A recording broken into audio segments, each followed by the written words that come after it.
जिनको भी 2027 का चुनाव समाजवादी पार्टी के टिकट और सिंबल पर लड़ना है, उनके लिए समाजवादी पार्टी के मुखिया यानी कि अखिलेश यादव की तरफ से दिशा निर्देश दे दिए गए हैं। जी हां, अगर आपको टिकट चाहिए तो कुछ जरूरी बातों का आपको ध्यान जरूर रखना होगा। जिनको नहीं चाहिए वो भी सुन ले ये निर्देश। आपको बता दें कि विधानसभा चुनाव होने में अभी 2 वर्ष का समय शेष है, लेकिन समाजवादी पार्टी ने इसके लिए संगठन को अभी से तैयार करने की मुहिम शुरू कर दी है। जहां एक और भारतीय जनता पार्टी मस्जिद मंदिर की खुदाई में लगी हुई है, तो वहीं समाजवादी पार्टी अपने संगठन को मजबूत बनाने में लग गई है। चुनाव लड़ने के जो इच्छुक नेता होते हैं, उनको समाजवादी पार्टी की तरफ से निर्देश दिया गया है कि अगर टिकट चाहते हैं तो अभी से तैयारियों में जुट जाना होगा। पार्टी कार्यक्रमों में बढ़ चढ़ कर हिस्सा लेना होगा ताकि सक्रियता के आधार पर टिकट वितरण हो सके। यानी जितने भी कार्यक्रम पार्टी करवाएगी उनमें आपको सम्मिलित होना होगा और बढ़ चढ़ कर हिस्सा लेना होगा। वहीं समाजवादी पार्टी ने निर्देश दिया है कि पीडीए के हित के लिए राजनीति करना होगा और जन जन तक इस बात को पहुंचाना होगा और इसके लिए लक्ष्य रखा गया है। इसके तहत पिछड़े, दलित और अल्पसंख्यक समाज के जातियों के महापुरुषों की जयंती और पुण्यतिथि पर विधानसभा वार कार्यक्रम आयोजित करने के निर्देश भी दिए गए हैं।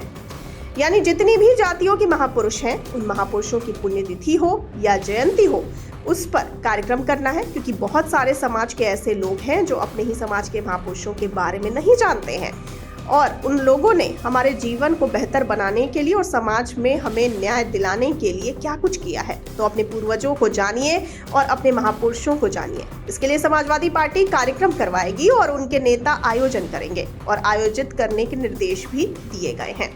और साथ ही में आम जनमानस की समस्याओं के खिलाफ सड़क पर संघर्ष करने का फैसला किया गया है। उन समस्याओं से लोगों को रूबरू करवाना है और उन समस्याओं को खत्म करने के लिए लोगों के साथ में जुड़कर मेहनत भी करना है। यानी कि कुल मिलाकर आपको जनता के बीच में ही रहना है, तभी समाजवादी पार्टी आपको टिकट देगी। जिसको भी चाहिए और जो भी टिकट के दावेदार है, उनसे कहा गया है कि वो अपने क्षेत्र में आम मतदाताओं के सुख दुख में शामिल हो। यानी जो गरीब तबके के लोग हैं, जो पिछड़े हैं, दलित हैं, किसी भी तरह से शोषित है, वंचित है, तो उनके सुख दुख में आपको शामिल होना है। सुख में, दुख में जो सहयोग हो वो संभव सहयोग आप करिए, वहां पर अपनी उपस्थिति दीजिए। क्योंकि बहुत सारे नेता हैं जो सिर्फ कार्यालय में अपना काम करते हैं, तो कार्यालय से अब काम नहीं चलने वाला है। अब जनता के बीच में आपको दौड़ना पड़ेगा, तभी समाजवादी पार्टी आपको टिकट देगी। ये बिल्कुल खड़े निर्देश दिए गए हैं।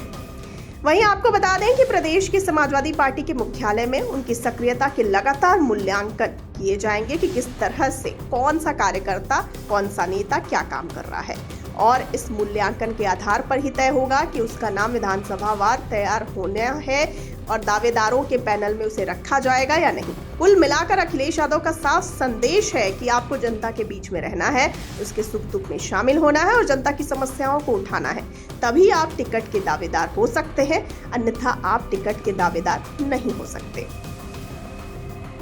आपके पास पैसा हो, रुपया हो, आप कार्यालय में बैठे रहते हो, उससे कोई फर्क नहीं पड़ता। जनता के बीच में आपकी पकड़ है और जनता आपको पहचानती है, तभी आप टिकट पा सकते हैं। तो अखिलेश यादव के इस कदम के बारे में आप क्या कुछ कहेंगे, हमें कमेंट सेक्शन में जरूर बताइए। और जाते जाते इस वाले वीडियो को कर दीजिए लाइक और शेयर और चैनल को सब्सक्राइब करना बिल्कुल ना भूलिए। मुझे दीजिए इजाजत, नमस्कार।